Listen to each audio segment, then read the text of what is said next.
Est-ce que basukolo ba maïté, bilo moko boité, banzoloko, bablo mo quelqu'un comme ça pour voilà quoi, bablo mo bon. Si basalanga moko boyé, bablo mo. Wana basalanga zaki na ignorance na famille ya papa nangai. Ma papa nangai na limbisi bango tous ba Holandanga dans le nom de Jésus-Christ. Basalanga makam na volonté nangai te. Pas koko nanga mwasi le loi zata kufi na limbisi ye.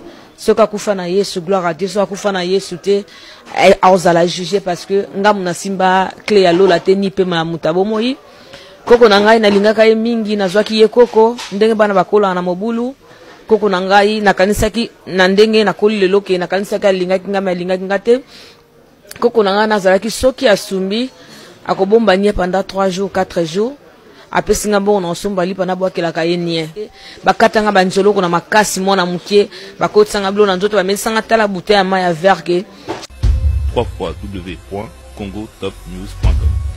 Ba esprit wana kota biso zakana ba mibalo to bimana bango na baninga msulo tambola na ba esprit msulo se moto linga ya ba sirène des eaux ndo moni zo rabiso parce que déjà tant aux ala exposer aux anzambete c'est pour ça dans le bac na Jacques 4 verset 4 bima nous dit aux amis à mokili aux ennemis anzambe tous akasu na gloire et anzambete katina biso les amu msulo zo bimana yo ebika za mobile mazamba te ba semence ozo tikelo yebite yango vraiment na le bac na baninga nga ba sifuta sa attention chaque fois zo longola blamba chaque fois zo milimo www.congotopnews.com. Dès mon sous dernièrement peine asina bimane Dieu veut a révéler kinga ke asina pacte na bafome donc akufaka soka kufi azana na mutuna ya za pembeni na etanga kufi akufaka na couper akazumbongo azongi apesi petit na kufaka 2 fois donc ils ont battu muso bongo to bimana bango sans se rendre compte il y a ba le hotel ko bimana ouais ya atika le biloko na nzoto www.congotopnews.com. Il faut tout ça très attention biso la fille internet parce que libanda na yesu zo kufa biso tozo mona bezo zo finga ozana nzambete ozo sa mamobo yozo mona bato bazo batala biso frano lita balinga biso to c'est faux bato balulanga na internet batalanga ba yaka lobalanga nini to banda tanto talo beto yo kelo ma to ba iloni sala moi si to ko bwe mais na moment na baka bango banda ko sanga oza malamu po mona ke fingite ya mikolo. Voilà. Si ko pomona ke baza batalo kuta mususu mona uti musala ata fatigué abitika na tala ba comédien na ba sexanga mona mutu moko même pas a obala yo babando zo bazo sakono parce que bazo ke ozana valeur ata mokete www.congotopnews.com. na musala oto anda osala yo moni ke milimo na elingabo molimo wa mai molimo wa sirani. C'est pour ça quand on s'est converti j'ai prié beaucoup pour les filles. Dieu m'avait révélé si notre une fille si ba finga ngaponaye ba ko memanga tina libulu o ya zalaki ya basirani ezalaki basirani ebele na basirani o bana na biso miketo tiaka na ba dessin be batala na ignorance na ke kuta bango nyonso bazalaki wana na moni moko na kati ya monde wana na bi mais Seigneur il y a ça sigo nden ba ko la sanga ke il y avait une musicien mutu a exposé na kati wana donc musala o moni to ko sala o ya ki chroniqueuse ezana misusu ke ezate ka simbi ki sama kasi mais etake kaka ke andima ki ba pese mo eloko wana muke ya mona ngoza eloko muke mais eloko wana muke esali makamba minene na fina ye bimikolo pe bwana besoin créer entreprise vous avez besoin au sala makambo bien vous avez besoin expert comptable vous avez besoin conseil bino bozana besoin de création d'entreprise. N'hésitez pas babi benga BDDS. Le défi de BDDS aujourd'hui, c'est de changer la gestion des entreprises sur le continent africain et européen. Ozo contrôle l'entreprise na te benga expert comptable o ya mwana mboka. Baningi bakanga société na yo. Bango bazana ba okende po ba samba po na yo pour que société na yo kanga mate. Donc si vous faites un chiffre d'affaires important mais que vous avez en face des charges importantes, vous ne paierez pas d'impôts puisque votre résultat sera une perte. BDDS ezana pour na ba aider yo même na ba banque ba sunga yo pour cause financement d'entreprise na yo. Avoir une entreprise, ça va bien au-delà que de avoir une rémunération, avoir de l'entrée de l'argent et de la sortie. C'est vraiment réellement de se constituer un patrimoine, quelque chose qu'on peut transmettre même à ses enfants. Benga okozwa solution na ba problème non nyo setali entreprise parce que les azaki moi sont bazaki na ba esprit azaki conduit par l'esprit des sirènes des eaux azaki conduit par beaucoup des esprits parce que moi c'est azan normal moi la mso na kila mso postata ya kosimba kisi nde banda ko proposer na banganga ko benga nga uzana étoile nzambe il faut linga o simba kisi poto fula yo et senga ki jour moko bena fana ki nanda ku y avait un pasteur à proposer na faito bimaneto ken d'hôtel un grand pasteur na ko cité kombo na été nandima ki nandima ki pe na kende hotel na pasteur ango na ki katinanga bazolo bananga yo zo kate obite ke pasteur wana ndenga zana maladi bongo soki abimi nao azana posa zo eza katina po abika azonga normal comme ko sa elango te nga bando mona kende na mila badiamba nga ba dog nga sege voana ka ba dog mtelobela nga menzoka muto o abenga nga mutalobela kanga yo www.congotopnews.com. Comment ikolala na bambwa oyo zo somba. Est-ce que ezaki mamba solo ou bezaki ya lokuta na nde trolba. Bambo bande ko somba est-ce qu'on ko coucher pe na bango nde ko Sœur Clarisse. Muli momo ekotenga na ko somba ka bambwa. Na omi ko somba bambwa, mbwa liboso na sombi na pese ko mbo jojo na linga mbwa na minkoleka mwana ngai. Na yebete ke mbwa na nzoka ba baby saki ekotina bakende ko pesa yeke mutatikala na ye po na tana mamba osala. Na omi ko somba mbwa na ba furi ko lati sayi bilamba. Mbwa na zaki na système ke so eka na sona mo mbali fa bando bibisa ba gaz. Batutu ba yebi ba na ba gaz solo.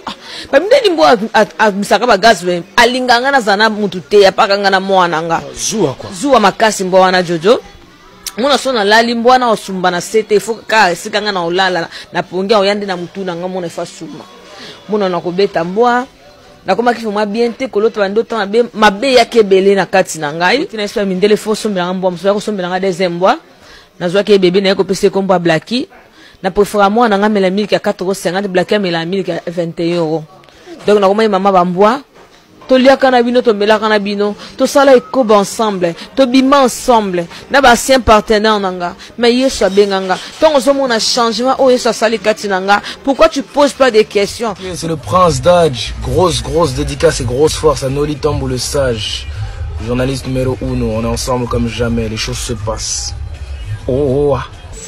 Noli le sage, Noli, journaliste numéro 1, on a tout kin. C'est Maître Gims. Voilà, mesdames et messieurs, chers téléspectateurs amoureux de cette émission, à cœur ouvert, comme vous l'avez bien regardé au début de cette émission, nous recevons pour vous donc Clarisse Lizarazu, aujourd'hui la sœur Clarisse Lizarazu en Christ, et puis le prophète Moïse, voilà, donc les sœurs Clarisse et puis le prophète Moïse, Aza, na droite nangai, donc avec ces derniers, to kosolo la vraiment, masolo, et belé surtout na témoignage ande konabiso ya mwasi, boyebi azape moko ya ba chroniqueuse lokola ngai, mais azaki pe na ba vie na epe mususu banda ko sala, yango aujourd'hui pour la première fois banda vraiment a bongola mutema na ye, andimi na 2019 tozana mbula ya sika, aya a témoigner grandeur makamuni ni nzambe asalila ki po na pe ezala témoignage ou ndakisa comme on dit exemple pour les autres. Clarisse Lizarazu, la sœur aujourd'hui, bonne santé tout d'abord. Santé, ça va par la grâce de Dieu, mais avant tout, on to bon de l'Anzambé, parce qu'il faut que Nzambé liboso anyonso, ce qui était métosate. Tokozoa to pe sape mosali Nzambe pe mbote directement le prophète Moïse. Bonsoir prophète. Bonsoir frère Noli le sage, Nzamba Pambola. Na sepeli vraiment ko mbabino le émission mais lokola ndenge toyoki avant de commencer et puis il faut quand même la prière, lokola mosala Nzambe azali akumba biso directement la prière pour que ça la biso bien avant de commencer quoi. To sambeli kolo to pambol moma oyo to sengete assistance na molimo na oyo nyusto ko sala ezala pona gloire na yo Nzambe.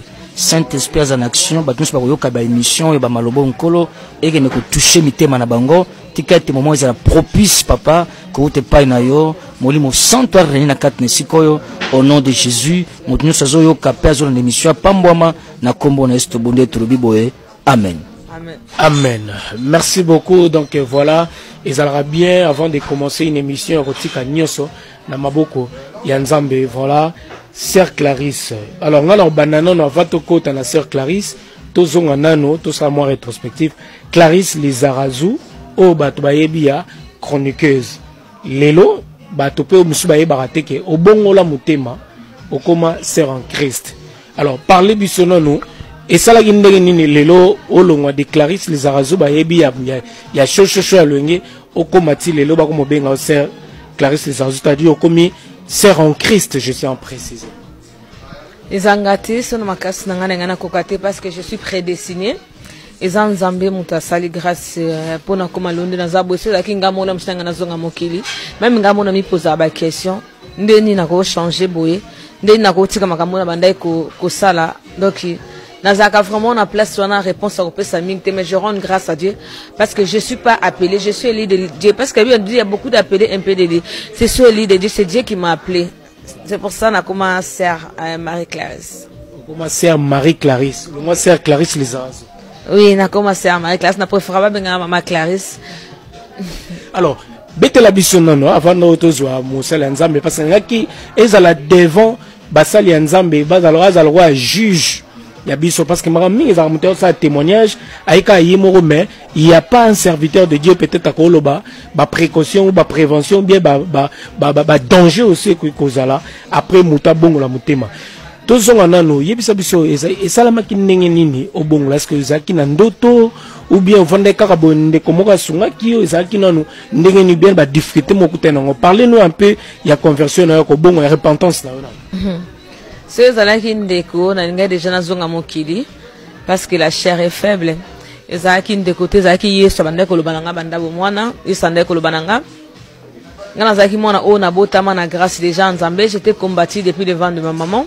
Na souffrir tout na bo mwana na ngai na souffrir vraiment trop témoignage zamulai nzamba apesa so kazo obeta témoignage à vie na ngai donc nzamba banda ko lobelanga ndalo balanga Clarisse donne ta vie à Dieu sinon au kufa ando sanga Clarisse la trompette des cieux est déjà sonnée donne ta vie à Dieu na vanam comme ça na yoka trompette et sonna na matoi na ngai et sonna makasi Yesu abisinga binanga Clarisse na kwana banda ko batute na sonner na bakinga Yesu naza déjà ngai Yesu naza ayiko laksanga magam ona mona na France ayeko la sanga be mo magambo tozo salma oyo eza parce que bazo distraire bino moi je suis naza déjà awa après ce qu'on a bi maintenant ça ce qu'on a bi nga donne ta vie à Dieu na yeko la muka nazo kitana bando sambela na ko katena makasi na ngai na yeko ko katena yeko zonga suna mokili Yesu azo continuer ko lobana ngai chaque fois nazo saba bêtise mona na otema bo sekta tata nazo ka voine zo belanga Clarisse yoli ko sambela te okukufa moi mso na kila msupo sata ya ko simba kisi nde bande ko proposer na banganga ko benga nga ozana étoile nzambe il faut linga o simba kisi poto fula yo Yesu bande ko ya tuta ko s'intervenir et senga ki jour moko bena fana ki nanda ko y avait un pasteur à proposer na faito bimaneto kin d'hôtel un grand pasteur na ko cité kombo na été nandima ki wala zano na mukili nan nandima ki pe na kende hotel na pasteur ango na yoki kati nanga bazolo bananga yozo kate obite ke pasteur wana ndenga zana maladi bongo soki abimi nao azana posa zoreza kati na po abika azonga normal comme ko sa ela ngote nga banda mona kende na mila badiamba nanga ba dogi nanga sege voana ka ba dogi mtelobela nga menjoka muto o abenga nga mtalobela kanga yo yaki ko senga na mama moko boye na koma ki ma déprimé molimo mo ekotenga na ko musumba ka bambwa na omi kosomba bambwa mbwa liboso na sombi na pesi kombo jojo na linga mbwa na minkoleka mwana ngai na yebeteke mbwa na nzoka babebisaki ekotina bakende kopesa yeke mutatikala na ye po na tana mba osala na omi kosombi na mbwa na bafuri kolatisa ye bilamba me mbwa na zaki na système ke soyeka na osona mwa mbali fa bando bimisa bagazi batutu bayebi ba na bagazi solo pamindeni mbwa misaka bagazi alinganga na zana mutu te apaka ngana mwana nga zuwa makasi mbwa na jojo mona sona lali mbwana osumba na sete ifo ka sikanga na olala na pongia oyande na mutuna nga mona ifa suma mona na kobeta mbwa na koma kifu mwa bien te koloto bandoto mabe yake belé na kati na ngai jour mo na vandi na mo sentir étouffement na ko ba bisanga ke bima na fenêtre po bika na ko mi bima na fenêtre bima pona kuya na deuxième étage na zaki na serre musuta zaki na nasha ayeko kanga ngai okuwa na fenêtre okufa na yeko zonga eko senga ndiko mobile mo pa ye na ndaku nanga na kanisa ka zande konzo za ka envoyer diable batindie na yose ke ngana na rendez-vous na assistance sociale na pesi yembwa Yesu wa kanisa ki azumbwa malamu po ndeko na pesa na misala nzoka eza kwa yaki défense pona nga tona opesi mbona na otala mbona okakati na mbolo balanga omwende opesi ngaiti omwende ngana kei na akenda pe na mbwa frère Noli Tambwe lobi na benga elanga mbwa frère Kimanga na mbwa amo finga téléphone et salanga dépression na moni ke ba yibinga mwana nga mobali na muntu ayibinga mbwa na koma kolela ba sans ça ba comprendre senga ke na kende komona psychologue pona mela ki senti stress wana ezaki ke pembeni kaka ya pelle na ngai na bi esuka botina espa mindele fo sombela mbwa mso ko sombela nga deuxième mbwa na zwa ke bébé na ko pese kombo blaki na préfère moi na ngamela 1450 black amela 1021 euros. Donc na koma mama bambwa na eko teka black na eko somba sur mususu sur troisième bois nous si ya munene lisusu après par ça nous swana na koma ki vraiment ko saba n'importe quoi makasi na vie na donc molimo bambwa ekotenga molimo impudicité mabe ekotenga nzamba yeko lobilanga bi yo nazo tindelo bato za musa munene merci Jésus yo nazo tindelo bato nazo tindela zo mona teke bato na bazo kende na kobeba bato onga nazo tindo yo nde muto kobikisa bato na nzira na ngai ayaki ko senga na yeko kende boîte to na yeko kende boîte noli tambwe na boîte na bina makasi na ça n'importe quoi ya makasi ko zonga na ozonga Jésus bande ko zelanga na yusenga bi tikelanga ka bia kwa suko na diambo sona melika bia kwa suka na diamba na oyana ngakaka Yesu pas elenga na melipe bien na zatozaki na sera Holanda biso mene Sandra mabanzana na frère moko mene Bobo na vandi pe na meli bière na meli ken pe na meli diamba na ngape ko lala na lala kiwana lendi ko kota na koti na bonzambe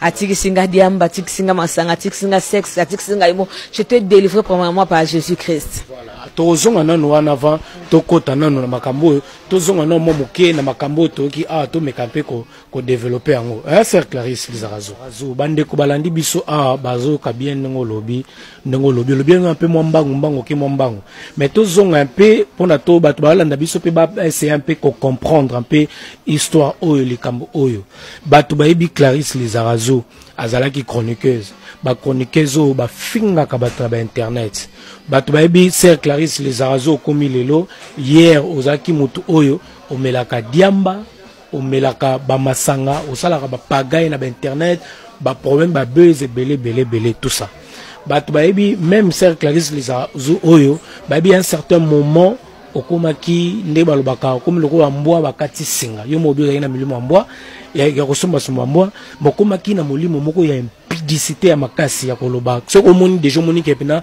Sœur Ndazo tambola ndaza la besoin baboma yo baboma moto na temps wana alors toko leka mo pamba mbangu te est-ce que na ndenge bande comme suto avant na zonga na ba question ngam susu bande comme suba ndo bakabike okome ko somba bambwa c'est moi bon habite solo ka kia babega okome ko lala na bambwa oyo zo somba est-ce que ezaki mamba solo ou bezaki ya lokuta na ndeto koloba bambo bande ko somba est-ce qu'on ndeko coucher pe na bango ndeko Sœur Clarisse non nanda coucher na bambwa te na coucher na bambwa te nanda vivre na limite na ngate me nzambe. Je sais pas comment je peux expliquer. Nzamba linga tellement mingi, azaki toujours ko protéger. Ngatikala jamais ko permettre que na coucher na mbwa. Na ba niveau ya ko coucher na mbwa ndebe toyebi ke apesa la makaba ndeko comme ça sumba mbwa comme zua peut-être pour la kanaye akomosela sko ba humain pe zua. Si wana na yebi nzamba tonso sala ngome wana na kokai ko sala ngote pe na utikala ko sala ngote. Nalingaki mibali mingi bien sûr mais ya ba mbwa na tikala ko sala ngote. Alors et ko sala ndenge nini yo mutu lelo tokolo bonda ko mela ba diamba ba makambe belé ndenge lobi peke bande ko ba passer musupe bande ko solliciter parce que za bongo le autant ozo briller ozo mona na bat ba mona bat na mibali na bat musupe o comme na attirance moko diabolique o le to mona mi le musupe ba chroniqueuse musupe to mona attirance so neza milimo mabe mutu sala ke et attirer bateau ba vers yo alors yo ce que zaki boni ya biloko ane bande ko sama expliquer un peu moi bateau sensation bande ko lala ondo mona nini en fait na bloko ba esprit wana ko ta biso za kana ba mibalo to bimana bango na ba ninga msulo tambola na ba esprit msulo moto linga ya ba sirène des eaux ndo moni zo rabiso parce que déjà tant aux à l'exposer aux Nzambete c'est pour ça dans le bac na Jacques 4 verset 4 bien nous dit aux amis à mokili aux ennemis en Nzambete tous arasu na gloire et en Nzambete katina biso les amis de monsieur yozo bimana yo ebika za mobile mazamba te ba semence ozo tikelo yo yebite yango vraiment na le bac na ba ninga na ngaba sifuta sa attention chaque fois zo longola bilamba chaque fois zo milimo za na mtu msusu asina partenaire Nzambe ndeti mususu dernièrement pe na sina bimana Dieu veut a révéler kinga ke asina pacte na bafome donc akufaka soka kufi azana na mutu na yaza pembeni na etanga kufi akufaka na couper akazimbongo azongi apesi petit na kufaka deux fois donc les gens bat muso abongo to bimana bango sans se rendre compte ba le hotel ko bimana ouais ya atikeli yo biloko na nzoto donc eza na mutu musu te ke grâce onga na zu l'homme su yo bike na osala nga pe na ozwa grâce non grâce ya particulier nzamba sala grâce na muto ya lingi yango na loba vraiment il faut to sala très attention biso ba fi internet parce que libanda na yesu zo kufa biso tozo mona bezo zo finga ozana nzambe te ozo sala mamobo yozo mona bato bazo talo bato batala biso frano lita balinga biso to c'est faux bato balula nga na internet batala ngo ba yaka lobalanga nini to banda tanto talo beto yo ke lo ma to ba ilo ne sala moi si to ko bwe mais na moment na baka ba ndako sanga oza malamu po mona ke fingite ya mikolo voilà siko po mona ke baza bato lokuta mususu mona uti musala ata fatigué abitika na tala ba comédien na ba sexanga mona mutu moko même pas aobala yo babando zo bazo sakono parce que bazo ke oza na valeur ata mokete na musala oto banda osala yo moni ke milimo na elinga bo molimo amai molimo sirani c'est pour ça quand on s'est converti. J'ai prié beaucoup pour les filles. Dieu m'avait révélé si notre une fille, si ma fille n'a pas naé, bah comme mangati na libulu o ya zalaki ya basiran, zalaki basiran ebele, na basiran o bana na biso miketo tsaka na ba dessin me batala na ignorance, na ke kuta bango nyoso bazalaki wana. Na moni moko na kati ya monde wana na bi mais Seigneur il y a ça sigo nden ba ko la sanga que il y avait une musicien mutu a exposer na kati wana apana ko miko tuna nzambe na ko bima ndenge nini nzamba ko bimisanga na libulu wana donc musala oyo moni to ko sala oyo ki chroniqueuse ezana misusu ke ezate ka simbi ki sama kasi mais etake kaka ke andima ki ba pese mo eloko wana mukie ya mona ngo eloko mukie mais eloko wana mukie esali ma minene na finaye ça a déjà exposé ba milieu belé yo mo tsolo bango awa ba te belé banganga ba sollicita yo ba mona yo parce que yo mobik ba mona za na étoile nzambe ozana étoile moko ya une étoile en toi où ils que ça la que bango ba solliciter nous tous ça to vandara au mona ba marabout ba te belé mais c'est à toi maintenant de faire le choix d'accepter ou pas parce que yo mobiso ya une étoile na te peut-être banga ba benga oté mais tant que ba mona quelque chose ba ninde ba profiter na étoile wana alors est-ce que nous avons un parcours na autant au ça ba bloc wana ozaki une fille bien j'espère que ozaki non na mobali na non ovaki ozaki pe maman sandaku subitement au changea vie au commis maman na ba polémique au côté internet ba la plupart ba filles sur côté internet ba comme on muta baby muté bébé ça mi limo pendenge za ba bloko za tant oza exposer mi limo belé ba mi sous combien zotala yo ba to combien malamu na mabe ba tala la chose a bien protégé te oza blendé te au kutana blo musus ya ba musalo to sala soko sambela ya solo so pour simba pe ya solo parce que so on mélangera pour kebeko beto ba retour alors est-ce que yo nous avons na parcours na yo au simba ki cité au simba ba ki cité bando banda musala non na simba ki cité zaina baninga banda proposer nga pa muninga moka yela kanga lobike o eza pona ba mibali o eza pona sabe mais na simba ngote na saela ngote parce que ezalaki muta banda ko lobelanga on benga ki le lion de la tribu de Juda, rejeton de David, Yesu Masia, anda ko lobanga tout le temps que soko simbi kisi okokufa chaque fois soko simbi kisi okokufa e butana mona pe place mususu bato bazo sala be cantation na bango na koti pe mona ke bato bavandi bazo sala be cantation metonga na koti be suwa ne seliki ya yoko sala nini azo seka nini parce que c'est eza makambu na ngaite eza eloko na ngate parce que yesu bandako banake soki na meki na okufa parce que nzamba lingaki na leka na betape na pona atombo la gloire na ye comprendre pe en fait na comprendre eloko wana voilà mais nazali toujours na connaissance mo kati na ngai nzamba taki compassion mo kati na ngana mona ke nyoso neza pambo mona tona moni opo mona esu mo ke zongisanga kaka na mabe esu mo kaka bandako zongisanga place wana voilà est-ce que basukolo ba maité bilo moko boete banzoloko ba bilo mo quelqu'un comme ça pour voilà quoi ba bilo mo bon si basalanga wana basalanga zaki na ignorance na famille ya papa na ngai parce que na botama na dans la prophétie fa papa na ngai na limbisi bango tous ba olandanga dans le nom de Jésus-Christ basalanga makam na volonté na ngai te pa koko na nga mwasi le loi zata kufi na limbisi ye soka kufa na Yesu gloire à Dieu soka kufa na Yesu te aozala juger parce que ngamu na simba clé ya lola te ni pe ma mutabo moi koko na ngai na lingaka ye mingi na zwaki ye koko ndenge bana bakola na mobulu koko na ngai na kanisa ki na ndenge na koli lelo ke na kanisa ka lingaki ngama lingaki ngate koko na ngai na zalaki soki asumbi akobomba nie pendant 3 jours 4 jours apesi ngambo na osomba lipa na bwakela ka ye nie.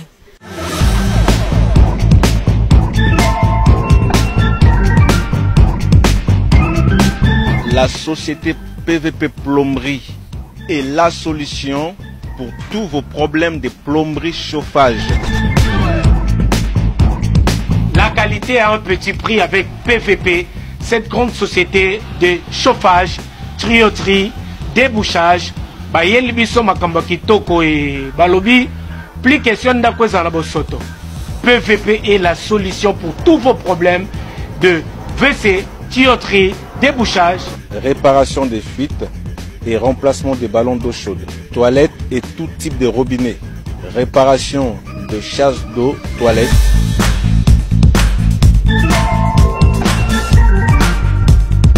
Banamboka, les Africains, les Congolais, le Brazzavillois, tout le monde.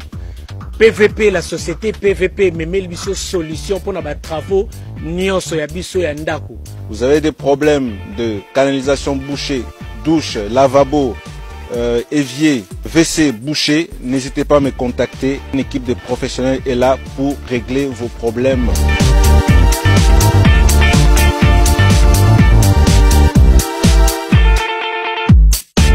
Alors si vous avez acheté un appartement, une maison, la cuisine ne vous plaît pas, la salle de bain ne vous plaît pas, et nous pouvons réaliser des travaux de rénovation pour aménager à vos goûts votre appartement, votre maison.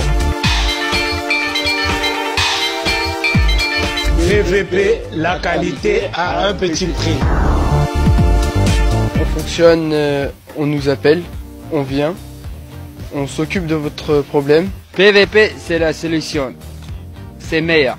On est très propre, on est rapide, on est efficace, mais à un petit prix. On peut aussi faciliter vos paiements. Vous pouvez payer en plusieurs fois. Alors, bino bozana ba problème de chauffage. Kobanga lisusu te. Bino bozana problème ya ba WC. Bozana besoin ba débouchage. Kobanga te parce que la société PVP ya mwana mboka et memeli biso qualité mais na prix ya mukie. PVP, la solution pour plomberie chauffage. Mais à un petit prix. PVP. Benga, pour que soit solution, n'a pas problème na yo. Plus question, n'a que ton na la bosoto. PVP, c'est la solution.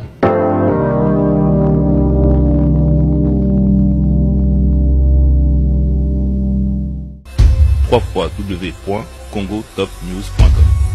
Au lobby donc koko na zaki soki a sali ba kaka na sali ba besoin na e faut appeler ça yon abwakeli yango. Non, ce que sali ba besoin na e vendre 4 jours, là nous pas 5 jours. O ya ba ngoko tatola ka odinda parce que ba yeba mambosa ba yeba ki o ezakati na ngai. Ah na poto bien na Afrique na zai mona muke makasi ba yeba ki o ezakati na ngai. Ngana zalaki na balabala bapesa nga komo moko alonga liwa avec la mort o tuna kolobe ko sala mabando ko bana ko kimanga so na zo ba okima ba yeba ki to ezakati na ngai menzoka nzamba sala ngana zala Joseph Libota na ngai mais Libota na ngai ba yeba ki te qui je suis en fait donc ikoko na ngai nyokola kinga esenga ka ko benga mutu moko boye komo na frère Thierry na pardonnaye mais on nzambe za ko ne bakanga na makasi na tata mwasi na ngai o yonga na lobaki ke so nzamba sa singa na vina sungaye bakanginga frano li sala anga pasi pona ebike bazana nguya te bakatanga banjolo kuna makasi mona mukie bakotsanga blo na nzoto bamesanga tala bouteille ya maya verke soki nazana kindoki na kufa donc banyokola kingai papa na mama na poto po mona ke soko zana eloko nzambe bakoki ko sala yo balingi bakoki ko bomma yo metake molimo ne simama na nzambe ba otsa poano na vite na passer vie lokola batinyo sote ya omo tona na nzambe na ngana clairci baninga na batika mokike nzamba za malamu bazo comprendre nzambo tena uti musika franoli bande ko bolanda biso vraiment boza ebele na masolo ya potos également cœur ouvert boza vraiment ebele to yambi lelo ndeko Clarisse Lizarazu au lobby boyebi azaki chroniqueuse mais lelo vraiment comme une servante de Dieu bon comprendre mais ebele pe misu bazarata ndeko pa bongoli mutema ba doute ezalaka pe belé ba on dit matin est-ce que mais avant tout ça zongela pour tout développer ce qu'on a bas sujet mususu autour le roi tozana mosali nzambe prophète Moïse en tout cas to benga qui est vraiment pour na la juge témoin na likambo oyo pour na to mekampe ko sola donc bande ko bayibi mikolo to sa émission mingeza na sous forme il y a ba débat ou il y a ba confrontation comme vous voulez il y a ba tumi balé bazali pour na to ka oya lobby le pour et le contre. Alors prophète David Moïse excuse-moi rebonsoir. Bonsoir Frenoli. Alors na makambo ndeko tshikoloba awa sœur Clarisse Lizarazu comme le sœur na parcours na yenyo so alekisi na makambo azalaki nango bon toboko ta ba détail makamsu misusu belé ba milima bambwa mobulu impudicité kotaki komela ba diamba ba masanga kofinga bat na ba réseaux sociaux belé mibali consort alors lelo après azu appel à Nzambe kobongana avant na tokota na esika o lelo komi awa nini ko sama na moto uti na makambo nyoso lelo ke akoma musali ya Nzambe. Est-ce que il y a pas un danger derrière ça? Bon, il y a un danger d'abord premièrement on a pessinda merci parce que moni ba témoignage a besoin tel ça qui est sur na bomo. Tu vois c'est là il faut ton di makambo pour royaume moko za divisé goza ya Nzambe te. Il faut c'est le temps que tant mutu azo dévoiler biloko aboye, tu comprendre qu'il est sur na bomo. Ça montre que non, Jésus est là. Il existe aussi parce que a pas au kufa. Donc a comme si on dénoncer ce que ça au sala. Pour ba tout mususu ero bazaka na misala wana. Batika libongo, baza bleu. Tu pas me souzer parce que mutaza loko na nkolo nzamba satie elembo. Munguna ko boma été. Donc ça veut dire ana mission on nzamba tikati na ye. A choisi par Dieu. Bible lobi nzamba bisi Jérémie abi na pona kiyo tango zaki na bumama na yo. Au tel parcours à Jérémie est facile, mais le quoi Nzamba ça pour nakier, Nzamba taki mission qu'on a, quel que soit l'obstacle diable, Nzamba a une mission, ya koko kisayago. Voilà c'est que c'est pour la mission moi aussi, tout c'est pas ma cassi. Et là on a na tanga verset moko pour appuyer parce que moni tango peut te barake, tout tiki makambo il faut pe batma mona yango. Nous sommes dans un endroit où boye pour vendre ba kumpe belé. Agoya na internet à lobby na tiki boye mais au moins nous besoin azongi makaya na makashi ago finga suba. Mais ils au bon makiti. Bon ça tout ça. Il y a une photo appuyer on a versé biblique pour tout tel c'est tout danger. Soko yo tiki ba bloko boye. Oyo ko zonga ba sakana diable dit. Diable moninga na hote. Ago kribo na moi tamuke. Moi je connais en 2012 comme ça. J'avais un frère, Azaki, il était Sakoufa, son âme repose un peu, qui frère, à Bongo le Moté, mais aussi me peut baler Comme mes frères Feli, Chiboui. Azao se me peut baler monge. Azao peut témoigner, tout tambour naïe, na Kishasa, tout un témoignage, n'a pas accompagné.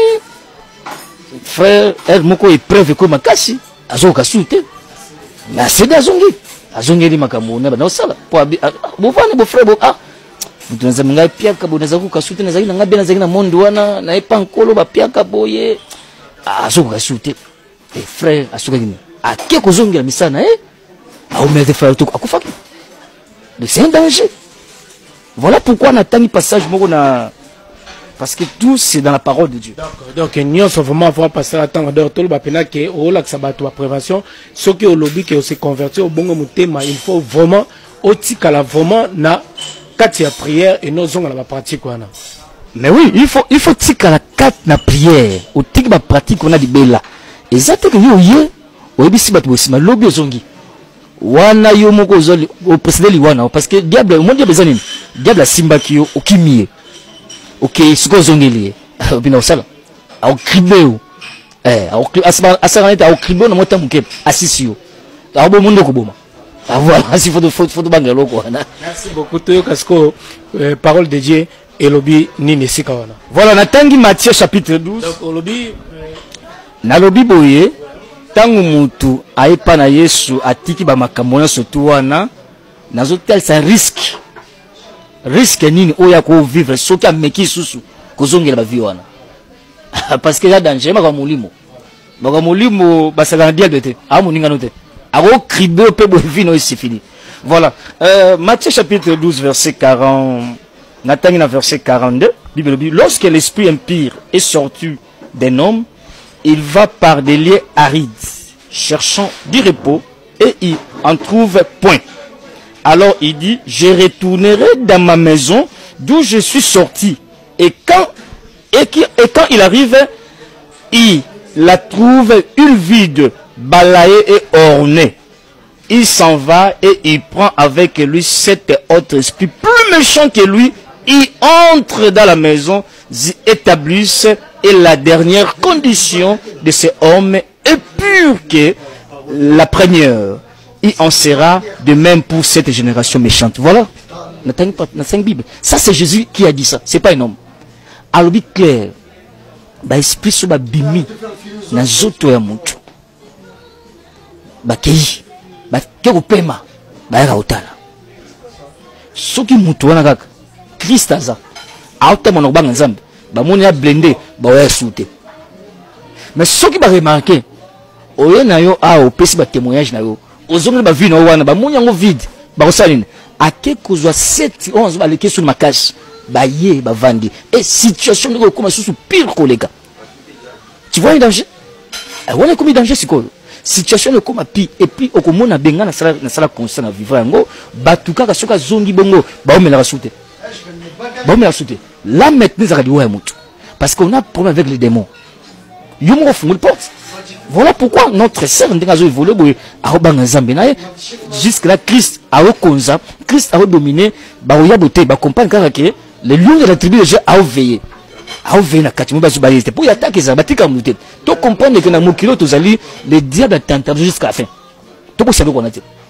C'est à toi maintenant yo sera fort na nzambe wana pourtant fa ba oya ba okuta kaka les lions de la tribu de Juda a opéré moins ba c'est les athées. Mais so ba continue comme nango vide ba ko sous 7 koleka ba ye situation na yo so za ko zo mbali 10 au comme on 100 so za ko mena drogue ya moko au comme donc comme na consomme ko koleka ba comprendre sur te pour wana milimo et wana si mutu te ba comme ça makamo milimo ba comme konza yo na façon moko ba to bité ba comprendre te ba 7 plus ba ko vanda pour ba konza yo ba bomo sou bien voilà pourquoi ceux qui vient bo ki utaki nango nzamba kangolio tikala na makona ye banga ye zala toujours ferme na nzambe wana po tout le monde a ba fruit pour qu'il musika na nzambe voilà.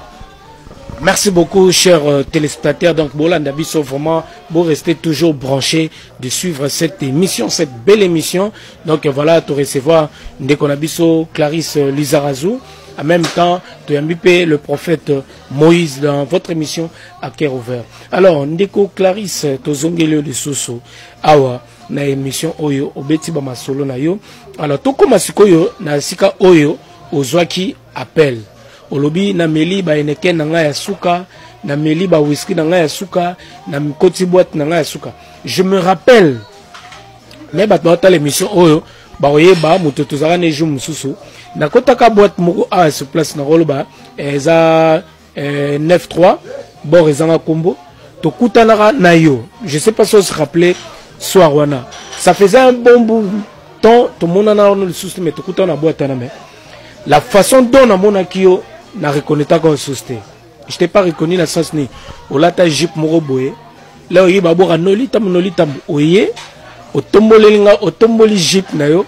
Okotisinga mutu na kati jeep na yo. Je sais pas si tu te rappelles encore. Na ebité manazali sarazu témoin se rappeler té. Nga moko nazaka choqué na bato za na bango.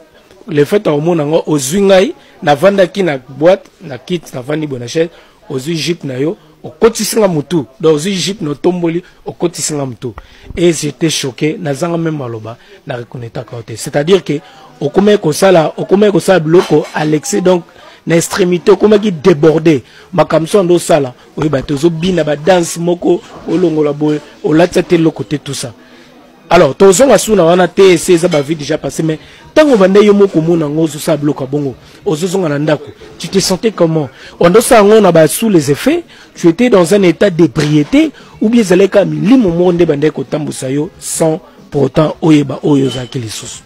Moi si le kolanga moi si le kolanga maman Classe la mère de 3 enfants nandimite vraiment ngana ko sama bongo c'est que zaki les arazo parce que les arazo azaki moi so bazaki na ba esprit azaki conduit par l'esprit des sirènes des eaux azaki conduit par beaucoup des esprits parce que moi si oza normal reko sama ngamboyo utiko lobate aozana mona pidik mobo pida arobanga ke kamna sali bato ba mona ngana image ambe donc eza esprit moko be mutemende ko conduire biso parce que déjà boîte eza ténèbres biso quand ça que boîte eza escato c'est défoulé non c'est faux milimo beleza na ba boîte wana boîte eza ténèbres déjà tant au coach ba on va juste possession comme le Bible dit le livre Josué 1 que là où vous foulerez les pieds là vous allez prendre les possessions c'est que boîte aura possession na biso.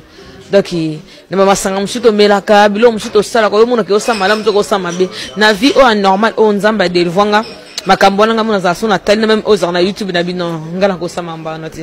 Donc j'étais conduit par l'esprit on ezaki ngate zaki il y a des gens au ba sala ngana za la bongo parce que na yoka ki papa na ngati na mama na ngati to na kapoto mo na faina tanga classe na sala vie o papa na ngali ngaki na zala nango menga na linga na zala vie lo yenge na yebana do moni na bakamba ba famille na bakamba ona ute ko lotanga mo libanda mamla lukaki do moni emema kinga mole ba porte na ko na point o na ko magina ngo eza esprit ndem te conduire biso même ba ndeko zo mona internet ba chronique zwana to finga bango te eza esprit mte conduire bango na moment o bazana ato tei bango ato lobi na bango ba comprendre ezalaki mukolo moko bato ba encourager bango wana ba finga bato ils ont là pour applaudir côté là bango ba commentaire encouragement moi je connais tous ça même na bande comme sous ba finga bato lelo ba finga na internet il y a un moment il y a 2 ans 3 ans il y a une année passée on était même ensemble là bango mais bon revoir na bande ko wana bo mona so mikola fingité il y a même bato poto awa ba benga bato na Afrique ba bane ah maman mikolo zo fingi bato te ah papa finga bato ngo finga wana sala biso bo finga te. Est-ce que ces gens-là, ont contribué à la destruction de la Bible? Est-ce que ces gens-là aussi, encouragent à bateau, est-ce que la Bible n'a pas rien parce qu'elle Rosanna? Est-ce qu'ils ne seront pas jugés le fait d'encourager Bana bateau, qu'il y a une dépravation et merde, c'est qu'on va ruiner la vie, on va encourager, on va finir bateau. Bon, d'abord que tant que Jésus va dire, bateau tout full. Crucifiez-les. Crucifiez-les. Même les bateaux sur Yesu ça bon malam. Donc ba démon de ba côté la bateau. Bateau bazo bi bateau bo finga. C'est pas eux. Ba démon ba côté bon ba encourager ça musala ba animé. Ne baisse pas de. Ça la bongo. De ba tindi ko malema na nini. Na perdition na yo. Ça la bongo. Na shit, ça la bongo. Mais tout ça ça va bien. Ba tu na shit. Oh ba bo ça que le salut était individuel. Merci beaucoup, Sœur Clarisse. Expliquez-nous un peu. En fait, papa le Satan déguisé d'être les lumières. Omoni mutu o atinda mutu na mabe aza diable en personne. Bande ko wana bazo gagner ngo eloko to ko finga na misu ba filma kana ba portable na bango. Misu omona ababenge kaka na site moko finga ya mono nje bazo kumisa ye. Nzo kazo baby sa personnalité na obi ekoma kike so na otambola bato ba obanganga e pardon yo finga na no bato. Yo finga no bato mama moko amona ngai ayisinga na ko peso conseil na obango finga ngana mama na yamba Yesu mama na lobi gloire à Dieu modèle bo bande ko finga bato vraiment na esi mama ngana bande na ndako finga tena zaki bien bato ba sepela nanga da sel kumba moko espionne zo na ko ma finga me ba ninga no elo nini zo bon me ba ninga na lo so te ba mo na nguza mala mo pesa na bana sana mobile na ndako me ya finga yo mo nja ba kuma ko mi benga ba star nzoka basali boma nzambe tango mo na maboko ya Yesu ezolela yonso totali na Michel 6:3, Yesu alobi a dit que qu'est-ce que j'ai fait à ces peuples? La Bible dit que on a maison servitude, mais na sali bango nini. Tozo mona ke toza peuple moko boye, tozo pamba na robanga nzambe te congolais akoma kanisa frère no litamboke. Na yebi Yesu azamona ngo ekoki kaka. Na kenda l'église na tsaka mabunda mona ko pourtant nzambe pour ça il faut saler à 100% ni à 10% ni à 20%. Ba moi ba que personne est parfait que Dieu qui est parfait. Bien sûr il y a que Dieu qui est parfait, mais aux autres tambola ndenge nini. So aux autres tambola na ignorance, aux obéissance, tu hériteras pas le royaume des cieux. Et ça banga na comment on peut sa faute ndena ba sala nzambe lokola ba papa, na ba pasteur o bazote ya biso ba mutu bazo bebisa ba milimo o ezali banda ba mutu baza ba bebisa biso parce que ba te biso vérité te noli. So ba te biso vérité na l'église, to ngana msuto vivre na na Jérémie 23 nzambe ochiche ba servement parce que bango nde mutu ba bengani ba brobi ya nzambe parce que ngana ko kende église lelo ba olinga ba utiliser nga parce que j'étais Lizarazu ba monanga ke ba on to bongo singa mtema na pesa témoignage à vie na bango ba zwa batina simananga et pourtant nzambe azana besoin wana nzambe azana besoin ke nazala témoignage na ba ninga ba bongo la mitema ndenga na yeba o ba tikali na sima bongo la mitema bana posa témoignage na ngata Jésus Christ lui-même il est témoignage andima ko la tanzoto pa ko talika munanga andima ka sala crucifié ponga dans la vie éternelle. Voilà. Ça marche pas dans l'église. Voilà. Il y a un monde qui est bon, ça te met à cause de l'emsunga na sala kindumba, mais n'a qu'à autre kindumba kindumba, bien na dim na pasteur a fouga melanga sambelanga, yebsanga où va le monde. Non changer d'enin.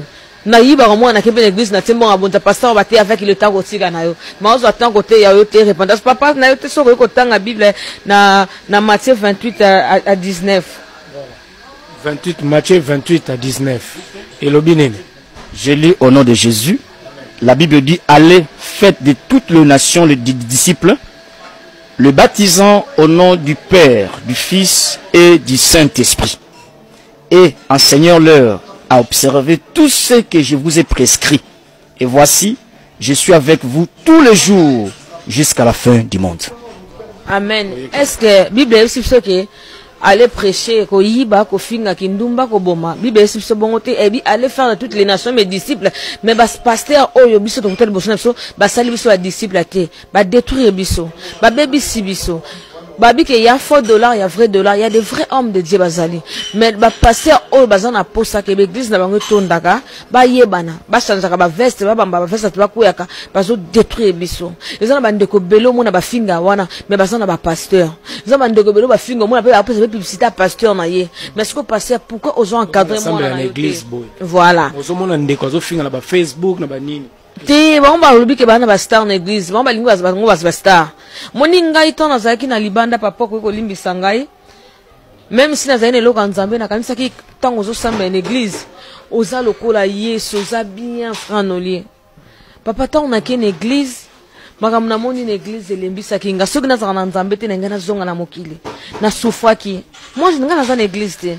Na boya ba kamba église. Pena prière nzambe bazela ngai na zonga na mokili. Ba réclama nga butu mo na bundana bango tous les jours na banga bango te. Ngana lala ponga batu normal te papa. Na lala ponga tu normal te. Ngato batu bazola na butu ngana lala te. Pongi na nga normal ezaka ba 4 à 5 ans na lali. Pena zana musala nzamba olakisanga le musu makambu nyose ko yabwe.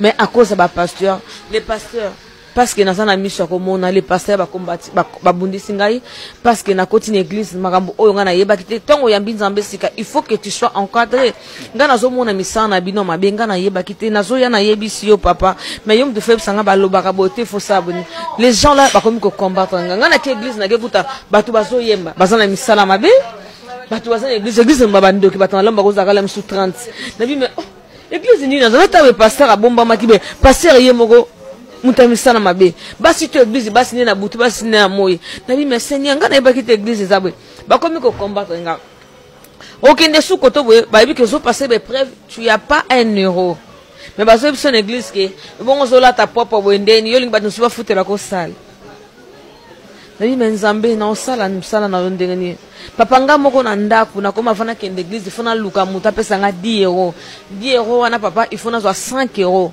pona sombela mwana miliki na lipa baguette pa atoliaka pa 5 euros fona sana bunza mais l'église pasteur ate makalibosa cher hôtel maboko na 5 euros za malamuti pasteur so bakebino boyo tsa ba 5 euros ba pièce soki nzamba zong sebino ezala mais onga nazo paso ebina zaki mwasi ya koshina mwasi ko hiba mwasi ko simba bambongo mais na zangi yango nyonso parce que Yesu abenginga nazo passer vala baka mais passer olingi na pesa yo nini yo moni ke ezana bandeko o bazolanda nga papa ba chroniquer avant ça soit trop tard parce que mutunyo sa okota lola te nzambe normalement nzamba saki lola pona biso tout mais ezana batu mususu ba préférer na bango ko kende nzela mususu yango mana ko senga no itamla ba chroniquer o nyonso ba olanda nga avec comme trop tard ba changer ba changer oza na mobali na ndako mobali na lingi yote parce que mobali alinga mwasi alinga mwasi atambola malamu ba bi femme sage bâtit sa maison parce que basi on a zomona internet bino to lebo komba stable to za kitoko ezala mso ba toucher caméra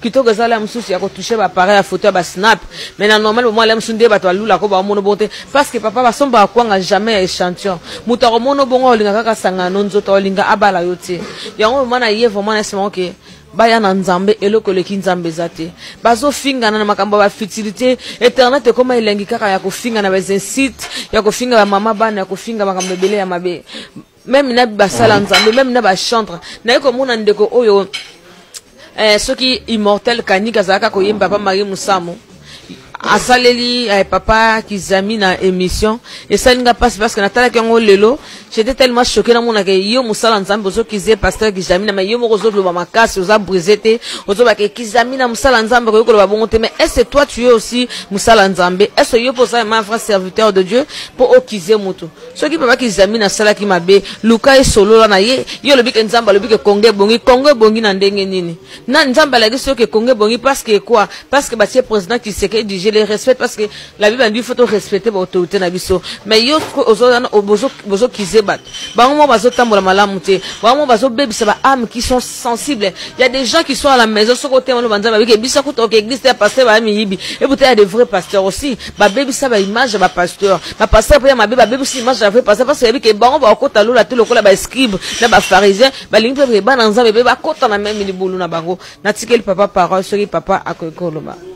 Avant tout ça maloba et pas ya prophète Moïse ndeko Clarisse to ki pena belé nongo lobby awa ou expliquer ndenge maramu tout ça mais ce qui tenda na tali bien est-ce que tango bongoli motema o lobby bongoli motema o tiki maramu nyonso et tout o bandaki nde balobaka kaka yo moko kaka bobe ozaki na papa molimo o choisissaki église moko mona ke non il faut na banana na église oyo ou bien on se confie na pasteur tel nde pose la dessus boy ou bien les kaki nde expliquer non biso. Non, tant à comboter, qui n'a deux pasteurs, j'étais vraiment déçu par les deux pasteurs là. J'étais vraiment déçu par deux pasteurs. Après, Dieu m'avait révélé sur ces pasteurs là, j'étais vraiment déçu. C'est pour ça que que eza lokola mutu oyo, ala ti bilamba boyebi kati ya bolumbu na ete. Tango alongoli bilamba nzamba déshabillé bi ke bolumbu na eza boye, okolinga si soit approché ete.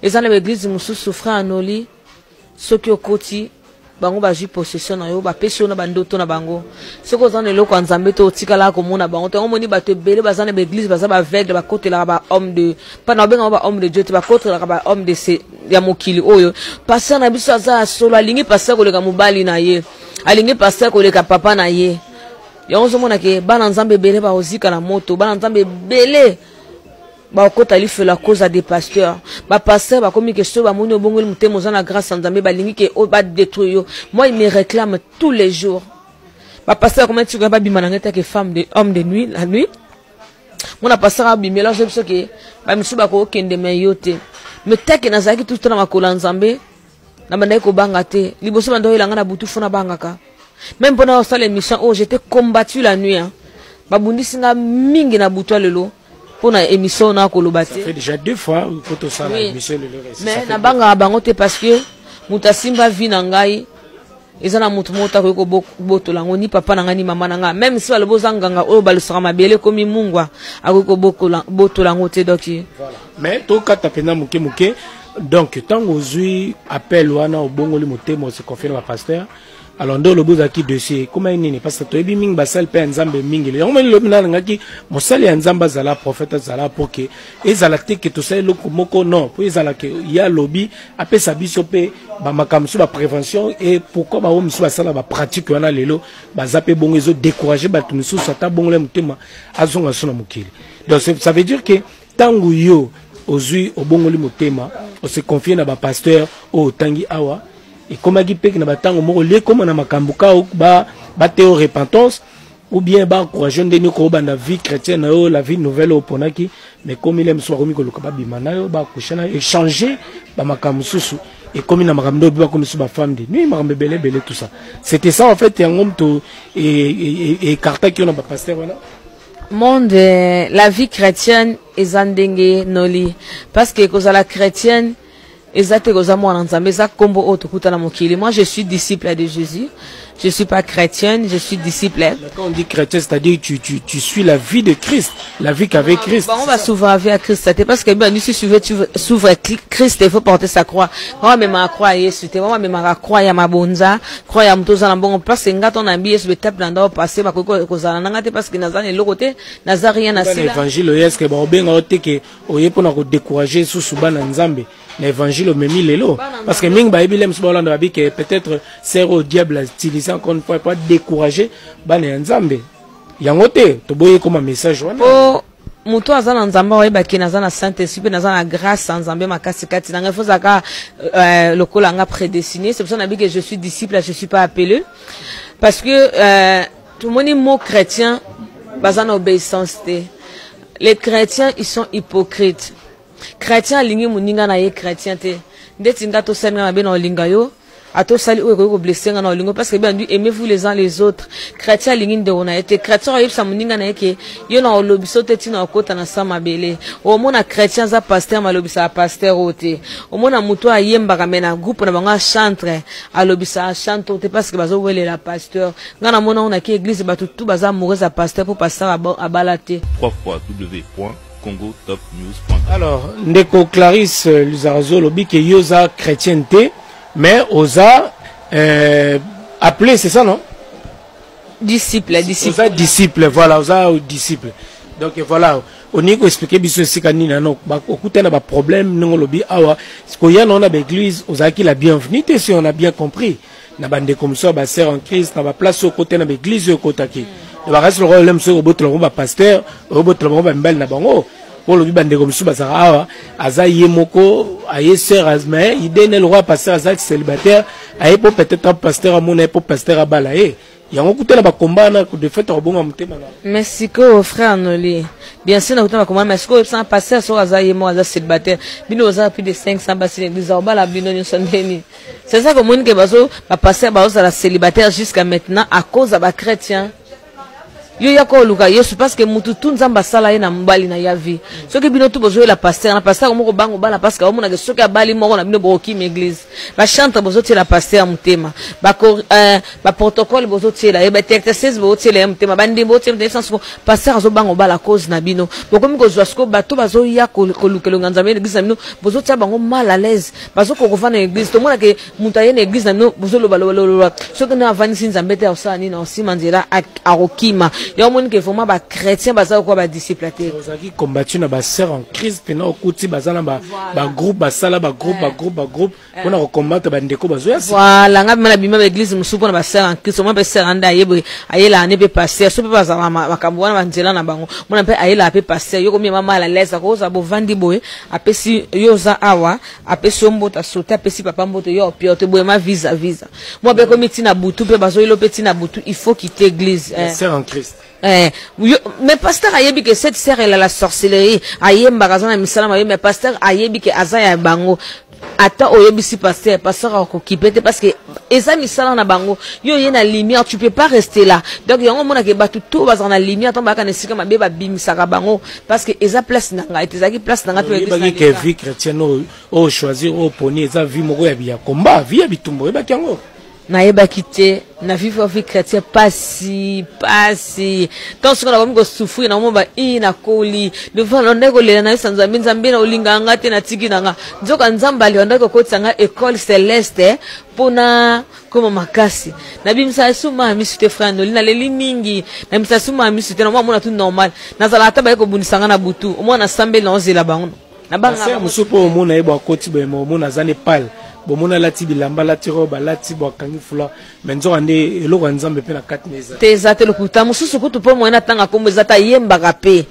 mais batu bayoka pe nzembo na ye mais azata ne eloko nzambe te la nuit il sort la nuit a otalanga parce que il vient me combattre tous les jours pourtant dans un problème à cette certé alors obunsanga butu tous les jours ayebi il me suit partout ses sœurs parce que akani selanga makampo na un pasteur pourtant c'était pas comme ça mais sœur on a ayemba kape mais na butu abimaka na butu amela makila aliaka makila batu aliaka misunya batu mais batu o bazana misute ba pasteur o bazana ya nzambe te babi que ces sœurs là azana musali ya nzambe et buta azana eloko nzambe te boni yo bongoli mutema kaka la mingi te mobandi déjà que tout insanité ma bato ando ça d'aba scandale à l'église est-ce que bato pe bata biso ba ko banga te que baba que est-ce que yo pose envoyer te par exemple le diable a utilisé pour maintenant ne balobi obinde comme ça ba ko ça Jézabel Jézabel.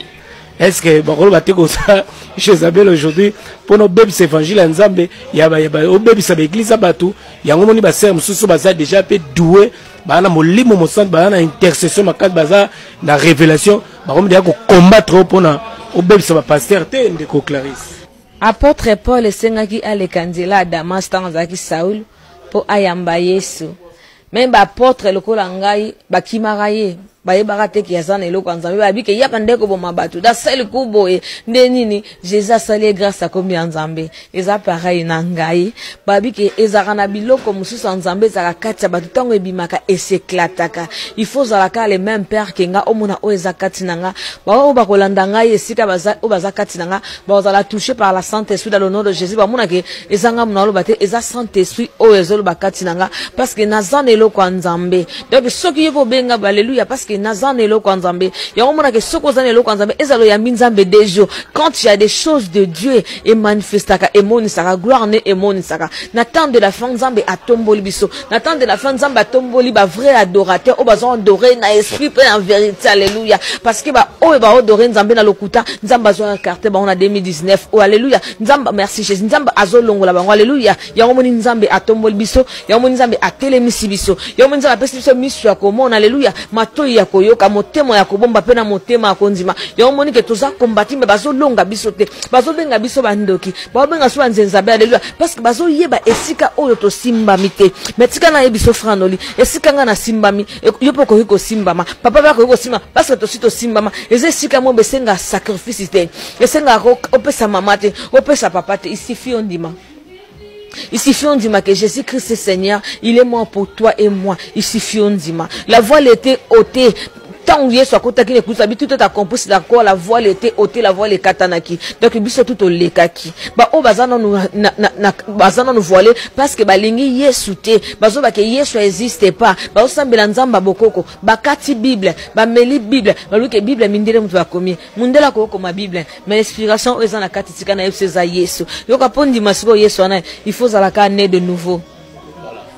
Merci beaucoup Ndeko Clarisse tozokende malembe vers la fin émission bandeko bolanda biso so bo sepena émission oyo botika ba commentaire na bino na se boyebi nde to sa botika ba commentaire bien boyebi pana biso to répéta to finga kate chez Noli tambo le sage ici y a pas de injures ni autre botinda conseil na yo bien et puis to rotanga ngo soki bolingi ndeko ya lisusu lobi to yambaye to ko yambaye pona ya a témoigner et puis que ça peut bénéfique pour bande comme subola na bandaku openo bazana ba vie oyo babongola mitema c'est le moment yango pe bango pe baleka ba témoigner yo posa la témoignage malamu obi ko édifier batu n'hésitez pas appelez-nous au numéro qui est affiché au bas de votre camp appelez biso alors prophète Moïse to la ndinde konenga utikoloba awa mais ce que j'ai compris c'est comme si notre sœur Aza nande to bazana papa molimo te sur tokoloba. Elle n'a pas encadreur.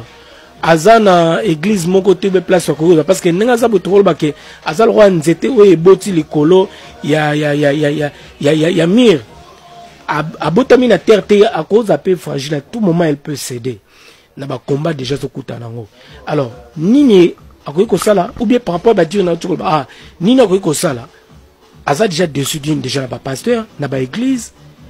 Et puis, tu vois que déjà ils sont en danger. Parce qu'il y a peine qu'à convertir. Ni n'y a que ça là. Pour que nous connaissions la pinza, na kondima makasi pesa na réconfort makasi. Merci beaucoup. Je crois premièrement non Aza appelé Temaza Eli. Et pour grandir mutaza la Eli. Appelle les gens mon pépé. On ne dit pas gros pengwa na mais Eli ndi mutunzamba tsake misu. Même à tas ou traverser ombre de la mort, vallée à Baka, bâton yanzambe, pe oulet yanzambe zebosunaï. Voilà, force et moi, notre sœur Azapina élu de Dieu. Nani ko laksa basi nini. Po baloba ke baiki ko lobana kombo nanga me bazapia ngoyo da komuna bazaya ite. Poto yeba peke mingi pe balata poso ya meme, alors que na kata bango bazat toujours de lion. Alors, la sœur, elle est vraiment élue de Dieu, quoi. Bon, Élie, d'abord, premièrement, on a sorti le vinae, à bête histoire, on a des biens qui j'ai combattu. Soit la Élie tenda koufa, bébé baby saye. Voilà. Soit la Élie tenda sa koufa, ou bébé baby sa vinae totalement. Mais tout ce total, na makamboto le cas, c'est-à-dire que vinae pèse baby ça qui ont déjà. Parce que à côté na ba vie à ba drogue, à côté ba vie à mi impurité, ya mi bali, ya ba boîte, makam nyoso avant que aujourd'hui azo appel wana. C'est-à-dire que d'un côté aussi batouana balonga qui na tango moko boy. Non balonga qui te me promet ça premier temps. Nzamba ko tika mais bitane nini a telema. C'est comme ça avec Dieu. Nzamba ko tika na ya tiki mtuti nzamba te bon ça va pour nzamba ça na tango na ye. Même apôtre Paul abanobo mabatu. Mais tant nzamba kokaki nzamba telemi a changé vie na ye directement. Allons ça comme Paul. Directement. Dans ça qui est Élie, un Élie de Dieu. Oh nzamba sa pona à quoi keniboti un jour tant nzamba tellement tout change. Tout change. C'est comme ça Nelly. Alors, ce qu'on le bela, la nègre là-bas qui encadrement. Toujours on a des bâtiments de copies, on a biso ya ba comprendre. nanga mo pe na comprendre que notre sœur elle a un problème d'encadrement. Azana moto a pu encadrer le fait ya rozala déjà dessus de le départ. Dans ma kamna le bien ba pasteur l'église. Nini ya ko sala est-ce qu'a continuer toujours ko ça mais na banandaku nenga lobi awa est-ce que yemoko fois na ko za la raffermir encore na ndaku ou bien il faut ça toujours na show en attendre comme on dit elle aura pas de choix il y a ko toujours un cadre où homme de Dieu moko pona encadrement na ye malgré ba danger ils ont persisté toujours na vie na ye prophète Moïse. OK, moi je crois que notre sœur bien-aimée a coûté na ba choc. Tu vois, coûté na ba pasteur yo ya mabe o balinga ba zindise les sous. Tu vois ça quoi mutakimi liwa ake ko se réfugier quelque part sous bon bo sous. Tu vois cela donc il a coûté na ngwana o ya coûté na ba pasteur mabe parce que bazali pe. Ba pasteur pas mabe bazali yo ye na ba problème na yo aux autres c'est quoi ba papa faiblesse na yo balinga ba bo sous. Mais nga on la vie à boy. Bino sous donc nous t'en comprendre non, il y a ça ne va pas. Et puis deuxièmement, nazo ba bien ba pasteur ya faux bazebele. Ah oui, s'il y a des faux, il y a des faux. Et 7000 on nous a épargné, ba fléchi de va balter, ba zapper, ba obi ma génération sika. Mais bazali. Yango monis notre sœur, nzambe toujours yemo kwa zo prendre soin na ye, yemo kwa za ko pese makasi, yemo kwa za ko kenende ngazo kenaye. Et puis mon problème c'est nini? Soki mutaki na mukili surtout basi, moi ça kitoko. Akomika na église ba basena nzambe sirène. Donc tout le monde est-ce que c'est la cause de l'unité côté? Azakaka quoi le kuba bongo ya kitoko. Mais non, Bible dit Dieu a fait de belles. Au moins non, Sarah était de belle figure. Ce moi ça qui toka comme pas même au sein ensemble. Alga ko ça y est, sirène, ka sirène nga utiliser. Ba utiliser ka pourquoi c'est mon sein ensemble un boy pour décourager ça wana ba nga sirène azonga na mukili apengwa siko OK, bino bo profiter. Donc tu comprends dans nos églises, on a aussi des sorcières. Oh, ya mo monde ba mutu ba umela 15 bizana ba Nzambe aka ndenge moko. Mais mutu essaye kataka ayeka mingi tewa, mais ozo comprendre que vie na spirituelle et keka directement bongo. Tu vois cela? Ça montre que Dieu te contrôle. Zambe, azako tambouane, n'enga tambouane.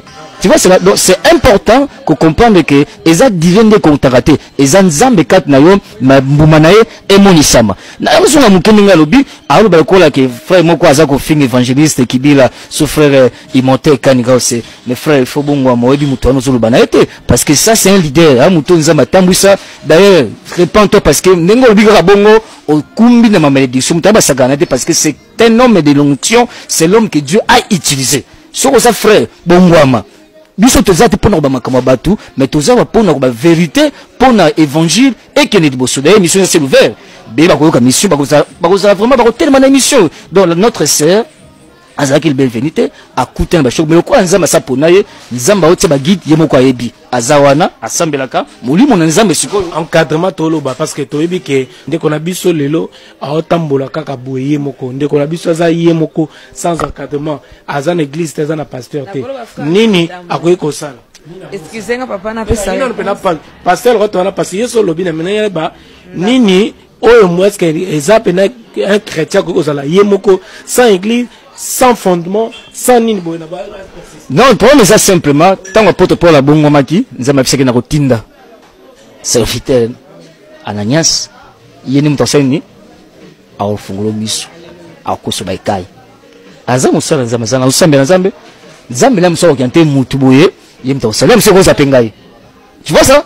Ah oui, et là bongo, moi biso bani, batako mo ikena ba sentiment. Kene pas mutu, OK pas mutu mo boye, aza misala bien te, a beaucoup sou bien. Yango tango déjà apôtre Paul yebaki nzamba abino na otina musasa Ananias yende mutu asani ako orienter yo. C'est comme ça ce qu'il a pour nae aza obligé faut zala na mutu nzamba kotina pour nae pour aider na coaching tira kokoma na musika akoza ka boye peut-être pour likala moko ekufaka. Ah mutu nsuma comme ça tag monsieur ko ya so aza moko sentir mais somme toi permet nae on fait des prières comme ça et remonter peut au col sa ministère za kat nae. Voilà ce qu'on peut dire par là frère. Donc tu comprends maintenant bongo. Alors, merci beaucoup prophète Moïse, il va bien en haut, coup sur coup. Force contre force. Donc voilà, le prophète Moïse va bien avoir force contre force depuis qu'il a déjà habitué. Il y a une mission vraiment à Pambol Bisso vraiment ce soir l'émission Oyo. Mais aux an expérience soana tokolo bavato chité d'une émission Oyo. Badbala Nabiso à titre de rappel aux an motoyo au bon qui papa oyemba motema. Ça je le dis, bah tout monsieur boye bangote, que le prophète Moïse il y a zaki parmi bat oyo ba encadrer papa oyemba po akoma na vie chrétienne. Aux appels sous papa otokolo bake osungaki ndeko bipoli na fulu l'artiste bipoli na fulu avant kufa yo pe mutosai ka bongo la mutema. Alors avec cette expérience là nini okoyi ko sala aujourd'hui nandeko mwasi otowane to moni bala mibale mais nandeko mwasi lelo Clarisse Lizarazu ni okoyi ko sala pour que vie na chrétienne est toujours solide. Non, vélo dans le salle Bosongai, moko dans un premier temps, on a idée d'abord. Il faut apporter première pierre, on a dans l'enseignement, puis on a idée, puis on a prière, et le service, monsieur Pena monsieur Nobenga, tout au Sambeli, et je crois malé malembe, à vous au moins encadrement mokoana dans le sens que, à Olympique quelque part, s'il y a un problème pour toi abattre, on t'a calé. Alors que moi, mais il faut que si vous papa bouillé, tout partager, tout s'embellir. Bon, le reste, wana, tout bien nizamba ko sal na simame. Ce qui est important d'abord, de tout zaboué, on va l'encadrer, on va conseil, tout va nous benga parce que moi, on a comment réserver trop, on a comment coûter nango. Banga. Ah bah faites pas gros la tengouma tout ça. Tu vois, bah comment banga. Séance va prier comme Simba, Salabo et Longola. Voilà, donc impossible. Non, c'est pas le serviteur de Dieu, c'est serviteur Satan. Parce que il y a bien le révélation, nidité à Moutou. Et ça y est moko. Moi, je suis mon édité na yo, jubo Moutou na yo. Et ça Moutou moko. Personnel. Et ça mon motoko, na spirituellement, et ça yo. Et ça yo. Et ça yo. Et ça pena yo. Il y a un monde qui sorcier, ça a une attention ni.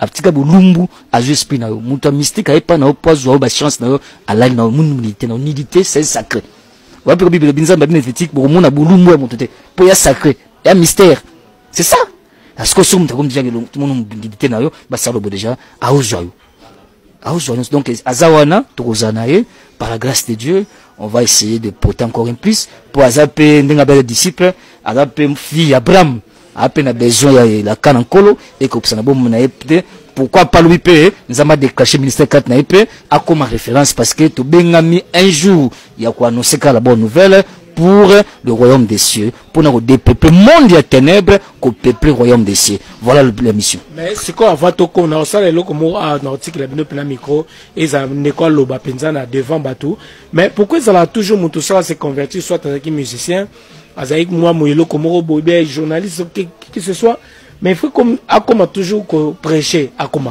évangéliste à comme pasteur côté est-ce que mon travail bon on a tout comme chrétien au yambi Jésus Christ roi mon compte mon bix non mais au vendu de comme il faut bouiller pour bandaka côté pourquoi et faire les aramingi bon mais Bible le dit d'abord tout un chrétien tout un disciple asa évangéliste Jésus le dit allez partout prêcher la bonne nouvelle.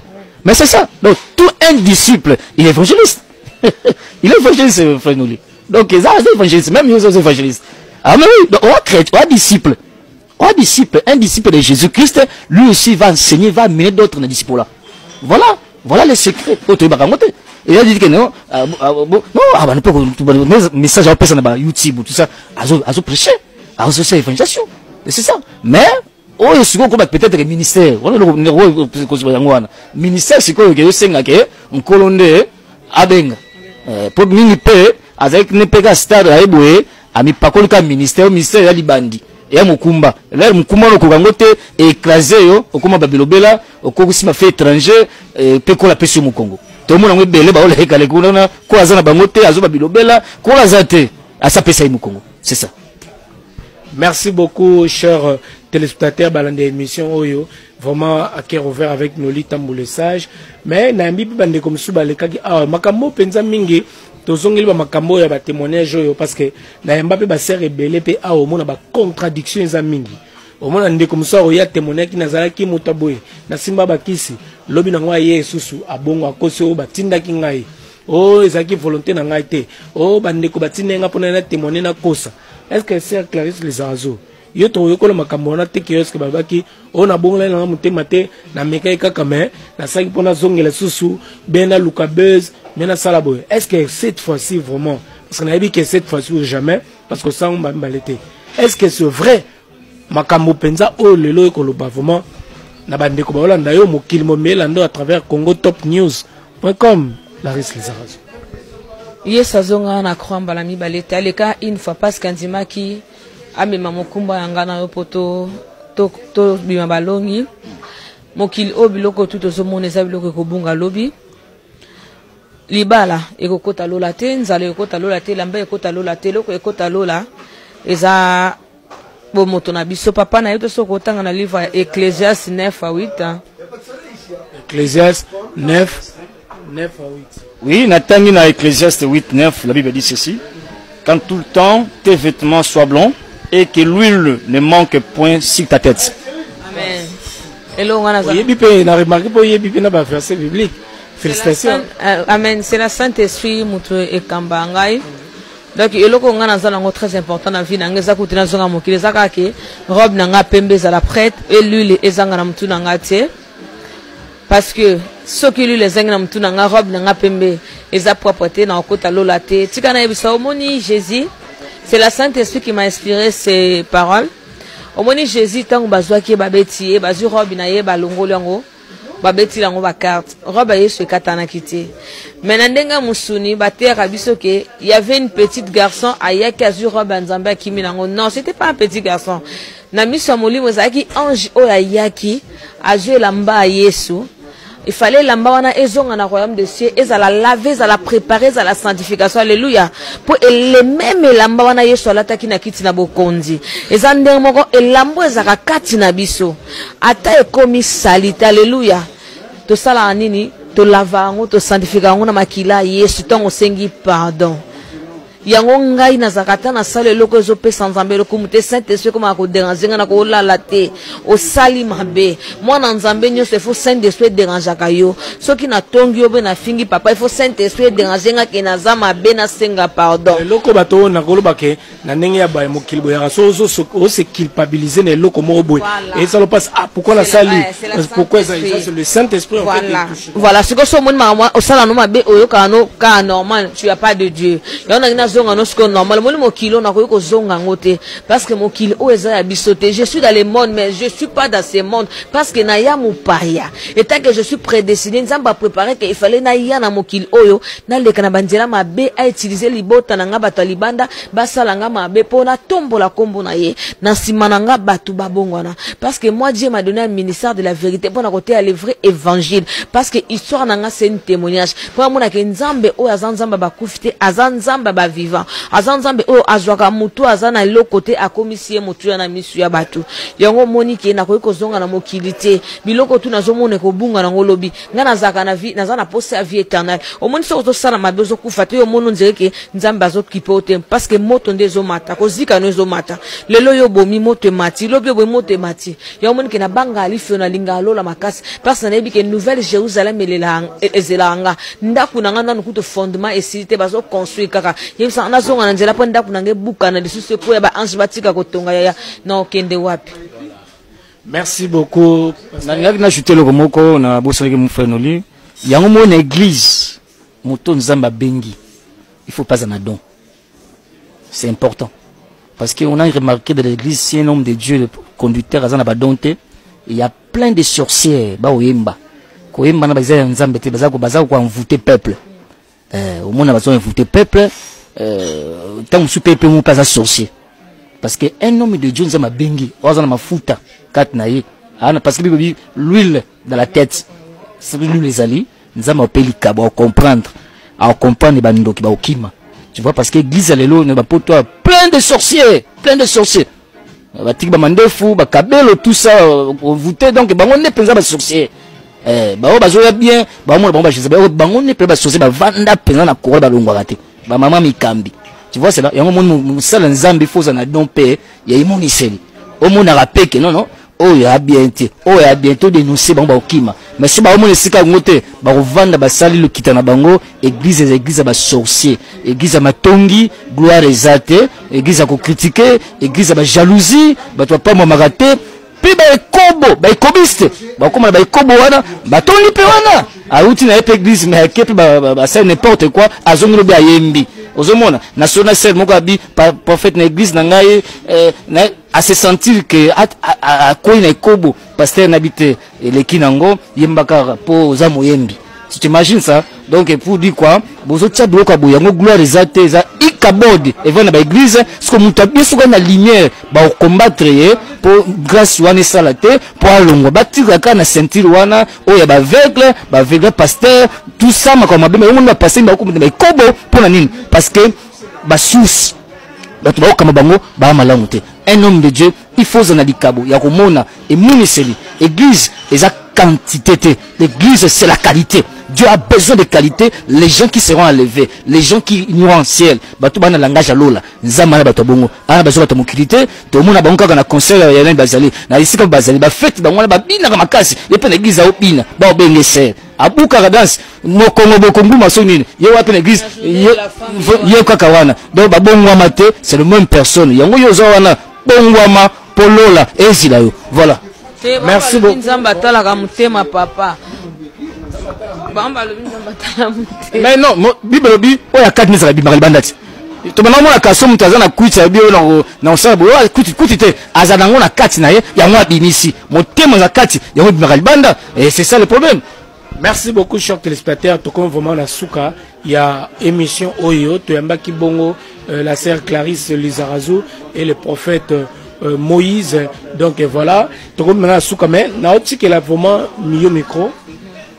Nenge zalaka na bande to baloko ame kupa na one sotolobi meka pe ko sala ngo synthèse na vie na ona bato ba olanda yo ba ebaki na ba vie wana ya kala o ba ebaki na makambo ya kala ba ebaki lelo ozasu na vie wana te obongola mutema o changea o komi mutu ya sika après ko loba wana loba vraiment o nyoso mone ko uta mutema na yo après o repasser et pas ya repasser micro pas ya pasteur et puis voilà pour na to clôturer émission Oyo à cœur ouvert et bandeko bino oza makambo bozi tete bobenga biso.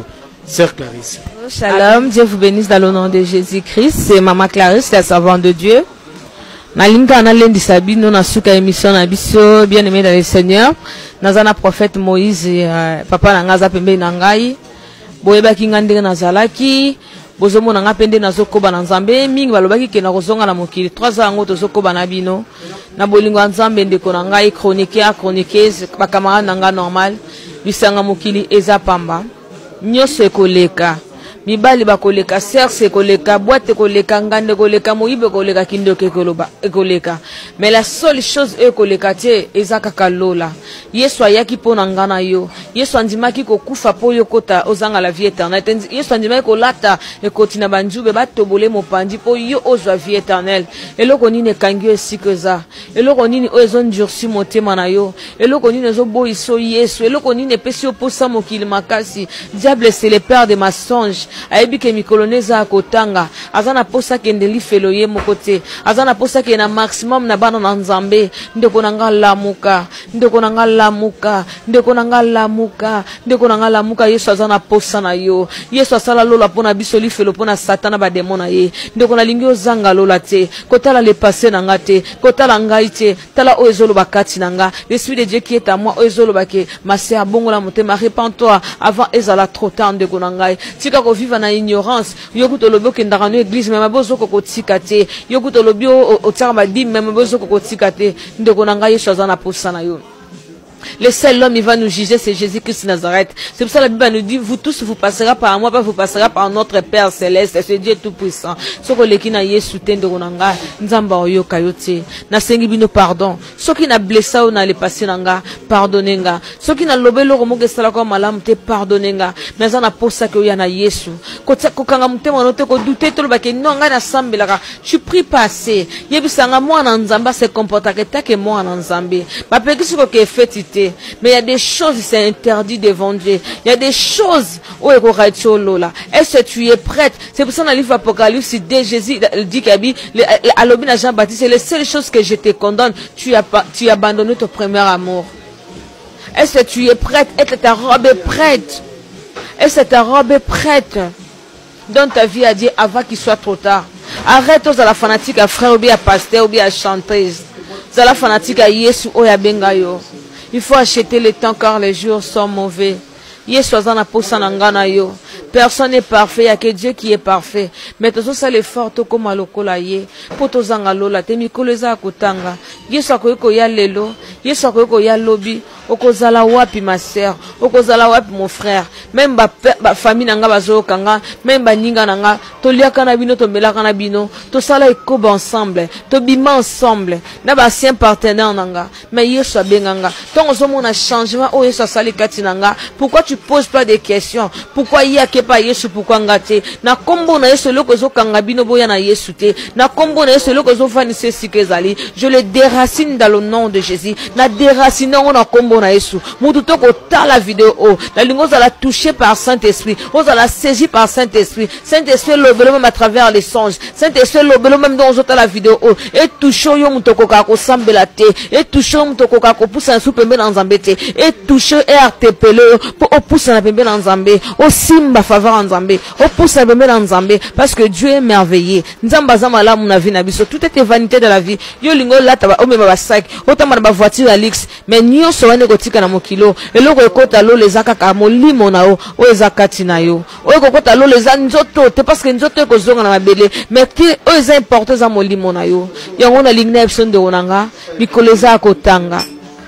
Calendrier à lola na oya seza calendrier morote jour moko pa nzambe za kamila ndeko na ngai sika ko compter jour moko lokola jour moko mais pa nzambe za mila ndeko na ngai yo yeba kinga lolenge na zalaki yo yeba kingai na simbaki nyoso mosa simbaka na salaki nyoso mosa salaka mais Dieu m'a changé nzamba a changé nga nzamba a changé ngai Saint-Esprit comment m'a mis fidèle pour nanga pourquoi pas yo comment mi a Saint-Esprit qui a mis à mutamokili lobi akotika yo moninga malamu ezaka Yesu wa ko abandonner yo te moninga malamu ezaka Yesu wa ko zwa soin na yo na maladie na pasi na galère nzamba zawana.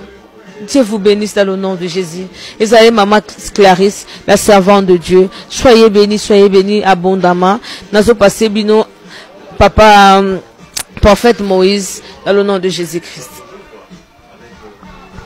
Voilà, merci beaucoup. Nous comme nasuka ndeko zolanda biso tikanzamba pambola yo o bumisa tanga pamba te oyo za makamolimo soki tozomona bato lokola ba mama na biso boye bayebi nzambe na bavi bauti il faut tokumisaka nzambe to bake nzambe azali nzambe tomona ke na misala nzambe tomona ke na misala mutu azalaki bo tomona ka changement mutu azalaki bo comme la vie ya boye eza nzambe yango vie na ye lelo ya comme servant de Dieu et yo Jésus revient bientôt Yesu azwa kala mingi te mon frère ma sœur tellement tozomona mokili ezoki to distrait mais Jésus revient calamité Arouya Bible dans Apocalypse 12 malheur à la terre à la mer le diable est descendu vers vous sachant qu'il reste pour nous un peu de temps diable dit que tes hommes qui voilà ça là mais biso bana nzambe toujours sur tenté to bondelio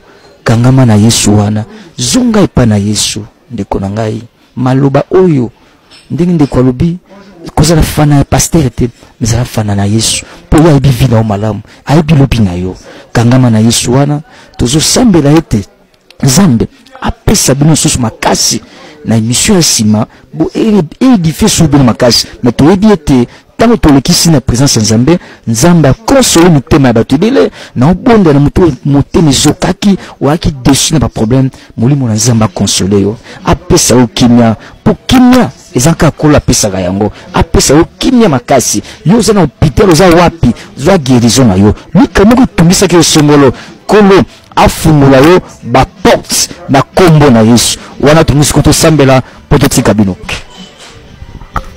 Voilà, merci beaucoup. Donc, Bandeko Boyoki, prophète Alobi, prophète Moïse, notre sœur Clarisse aussi a parlé et tout. Donc, voilà, prophète, nous avons la prière, aussi c'est la prière. Et dans tout ça, conclusion, nous avons caminé sur les qui, pour nous clôturer.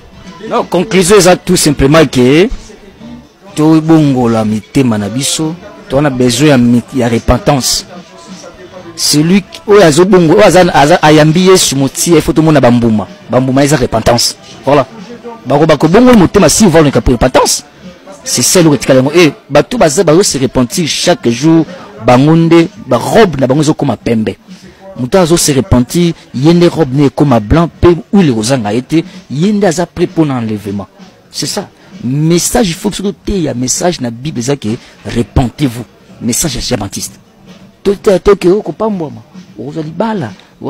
ce soir, ce qui est important, c'est la repentance. Or, la repentance, c'est le royaume des cieux, c'est la vie éternelle. Il y a un message clé. Oh, toujours teyabatu, frères et sœurs, na lobikar na soukayete, Jésus revient bientôt. On se jette vanité. Le plus important, un jour, au kutana, na mobala libala, au asupa makila pona yo, au vivre éternel. Ce qu'au baby civi na yo, au koufi sans Christ, au pingouin, tu iras en enfer. Au vie na yo, ko souffrir en enfer éternellement. Mais ce qu'on dit Jésus na vie na yo, tu as la vie éternelle. Oh, un jour, tu remontes tu as éternité à l'éternité. Voilà le message. Merci beaucoup. Donc voilà, chère Clarisse, c'est l'on est au Baksa. Il y a ceux qui ont tout clôturé. Peut-être moi Bambote, moi Batbalandio et tout est l'on est au Baksa. Yasuka Kaka, repentez-vous car le royaume de cieux approche. Sans repentance, sans les sanctifications, sans les salis, personne n'héritera le royaume de cieux. Toya na Nzambe, Yesu a besoin na biso. Nzamba lola pambola batutu ba ota l'émission oyo. Ba ba ko finga pe Nzamba pambola bango toucher mitema na bango. Ba ba se pe émission oyo, ce bozana posa nanga noli tambole ça jilela. Vous êtes toujours connecté, so Nzamba sali grâce aux actions na posa koyo kanga. Je suis là na koleka pour na partager on Nzamba otsaka tinanga. Prophète Moïse pe akoleka. Dieu vous bénisse abondamment. Merci. Voilà, prophète Moïse, merci beaucoup. Coup sur coup. Hein? Force contre force. Mais n'avez-vous pourquoi on a dit faut ça coup sur coup et ça va bien. Hein? Force contre force, ça va bien, mais coup sur coup, ça va bien. Mais ça va beaucoup. Force contre force, coup sur coup. Ça va bien. On attaque, ça doit attaquer. Voilà. Merci beaucoup. Donc voilà le prophète Moïse, donc force contre force. Merci beaucoup. C'est bon, c'est une émission. Bobé Nabiso, c'est bon, moi, blog, nous comprendre sur la sœur Clarisse Bobé Nabiso à Rolekalisou pour à témoigner na émission Nabiso qui va continuer de nous appeler et botina message na malamu biso à to finga raté biso ya rautini message pour n'en quoi dans la édifier puis na makambo monsieur koya pour ça biso. En tout cas, merci beaucoup. Totoni Botondi, prophète Moïse, peut-être moi le ba église place ni bo sanganaka numéro de téléphone na bandeko bazana besoin bayanga na baya ko sangana bino peut-être un numéro de téléphone et puis pour na bandeko bani ko ya ko encadrement pour na yo quoi. Merci nga boya mutute nga ya mbaka munyo surtout eza musanza mapesi biso église tozana ministère de la puissance au nom de Jésus-Christ eza Saint-Denis na numéro 9 ya poterie Saint-Denis kambambi na pasteur Daniel Tonadio Marinette moi c'est mon la Marinette et na pesi mbote parce que batu mingi déjà c'est pas une émission batu mingi pesa na émission surtout vraiment maman na biso Pierrette mobile ya bachelor Likimba José a c'est pas une émission makasi nzamba pambola parce que frère Nolé yoyinde ausa que chaque fois bozo kaboza édifier tu pesi binombote na pesi maman Priscilla qui bouissa femme d'état maman Priscilla na pesi mbote donc la pesi mbote na pesi patriarche maman Deti Laurence Kibila et na sukisi na Maïndou Frida la grâce nzamba pambola bino en tout cas de bonnes choses tu pamboli bino na nyonso tu boluka 2009 bandelebe malamu et longo na Yesu numéro de contact na 06 0033 6 63 30 38 62 06 63 30 38 62. Voilà. Moi, mbote na bande ko balandela msuba na opesa za maman bana misatu non, c'est ça? Oui, je suis la mère du matin hein. Enfant. Oui, na botagère. Comme ce qu'on a kimia ba moni maman pena esprit kiti o moboko la bana bien. Comme Sanzambe oui. Botalanga comme Sanzambe, nzama pambola baninga na ngai. So je déjà papa au calamité to ko zo bala. Vous rappelez pour l'encadrement directement. Hein? Pépé yate. Mutu moko ta pa Nzambe azonga maboko pamba. Aza mwana mutu te pa kosa. Libala eza nango natana ngo maka mutu Nzamba sabongisa na kombo na Yesu. Ma frère a sérieux pe sérieux azaimo ya sérieux to lobi hein. Ya sérieux. Sengela ngali libala. Nzamba sabongisa bola mpona ngai. Ya Nzamba kamsaka batu. Nzamba pambola baninga na ngai tina bangaya Nzamba lingio mingi Lorette compresseur o ami benga abi pesa mbo beret rouge ai apenza koto o zelo pelo wase Aimé Zenita motema Stella Kanta na pesi mbote na sœur na ngai ya molimo Hélène Mandila motema ya frère Amédée na pesi mbote na ngai na Niclette Bankale, Yvette Bankale, na C Bankale, na pesi mbote na famille Bankale nyonso, na pesi mbote na leki nanga Shadrack Mabeka Sisimanto, na oncle nanga Kovo Lorenzo Sisimanto, na pesi mbote na baninga nyonso ya Facebook, na pesi mbote nanga na ba yaya nyonso balinganga na baseur nyonso na Jamila Tirbo Basilengi, na pesi mbote nanga na bébé Faila, na pesi mbote nanga na bébé Itambwe, Betty Mulanga, na pesi mbote nanga baza tellement belé ba Regine Ilunga, ba Dark la japonaise, ba Richard Kabambi, ba bébé Senzongo, ba Letsa Nzongo, na pesi mbote nanga qui encore baza belé bolimbi samba ona bosana pe balobaka ke moto soya abongoli mayala moto soya abongoli motema balobaka les choses anciennes sont passées ya sikekoti mais c'est total ndeka entourage na kaka wana est-ce que na ressemble les armes mabete que oza toujours kana bateau na question ya moto na boya bango ndeni parce que malgré tout aux rassemble mais je continue à prier pour na bango bien sûr dans livre Ésaïe 43 à 18 à 19 abi ne passé plus d'événements passés mais eza bande konangai eza teke na ko boya bango bo no tana bango ko kite nzamba salam suku bango nzamba osala bango plus que ngai eza batu o na kolina bango na message c'est ça qui nazo pesa bango botepe nazo pambola bango na komba nzambe ba exemple roi pour na bango voilà on a pesa no boya bango nde ba passer musu balbarake boya bango ko finga bango pona yekimi wana baza lelo kwa nzambe te on a bi ke toza papa moko te papa na bango aza ya biso te papa na biso motema munene nzamba pambola bango te. Merci beaucoup. Donc voilà, Facebook nous a toujours Clarisse. Non, maman Clarisse. Ota maman. Ata maman Clarisse, page nangeza Sœur Clarisse Élie de Dieu. Comme Facebook nous a maman Clarisse. Oui, page nangeza Sœur Clarisse Élie de Dieu. On l'a Lizarazu. Ah, pas me sanakana maman Clarisse. Mais Lizarazu c'est ton nom de famille, non? Non, c'est un nom de famille, t'as comme ba pesanga na millier. Les Zarazu, il y a footballeur en fait, il y a un de voilà. Voilà, d'accord. Merci beaucoup, chers téléspectateurs. C'est par ces mots que nous allons boucler la boucle de cette émission à cœur ouvert. C'était là le vôtre, humble serviteur Noli Tamboule Sage, tout mon ami Mikolayali Koya, Bobé Ngabiso, et puis ils ont un témoignage à bien, aux ana émissions, aux ana Makambabio Kokoloba. N'hésitez pas à nous appeler. Je dis comme ça.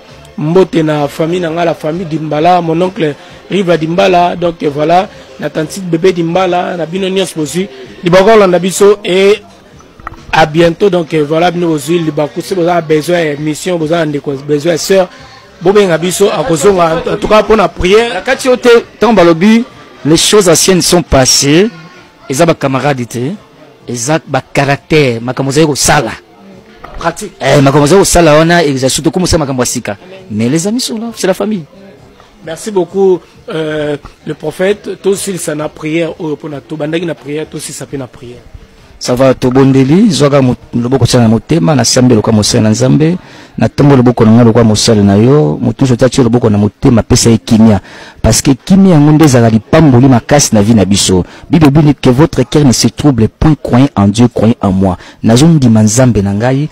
Pesa kimia na bato nyonso to bazana ba problème, ba solution utare pa na yo. Émission oyonkolo. Mutu nyonso la koyoka yango, molimo na nzamba toucher et porter un plus na vie na spirituelle na pas moli sous cette mission c'est levé moi non lui c'est que to fongole sous zambe pour azosala na pas moli na beto na biso grâce na wisa ko na biso à toi c'est la gloire l'honneur la puissance pour des siècles nous te disons un grand merci parce que tu as commencé avec nous et tu viens d'achever avec nous nous te bénissons parce que tu as fait de grandes choses à travers de cette émission merci parce que mon Dieu mon roi que le Saint-Esprit est en action Père à toi la gloire l'honneur la puissance au nom de Jésus nous avons ainsi prié nous disons amen.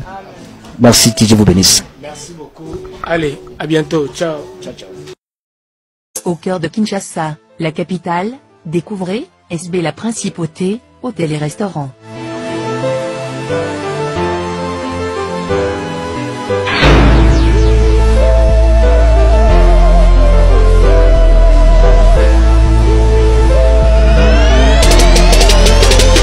Un cadre idyllique, pour votre détente. Notre restaurant-bar vous accueille pour votre plus grand plaisir. Entre amis ou en famille, passez d'agréables moments.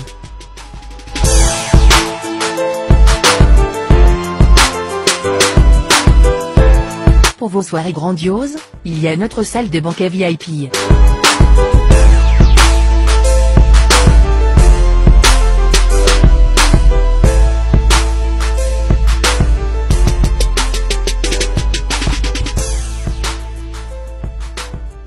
Pour toute location de salle, une suite est offerte aux mariés.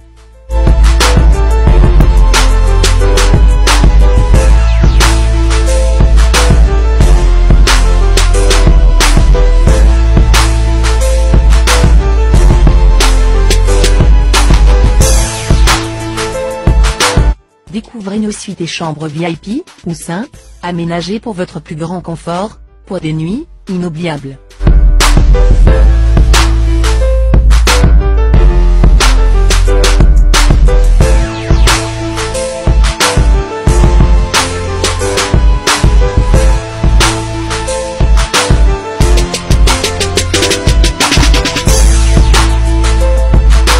Rendez-vous dès aujourd'hui, au croisement des avenues Kassavubu et Inésia, dans le quartier Matongé de la commune de Kalamou.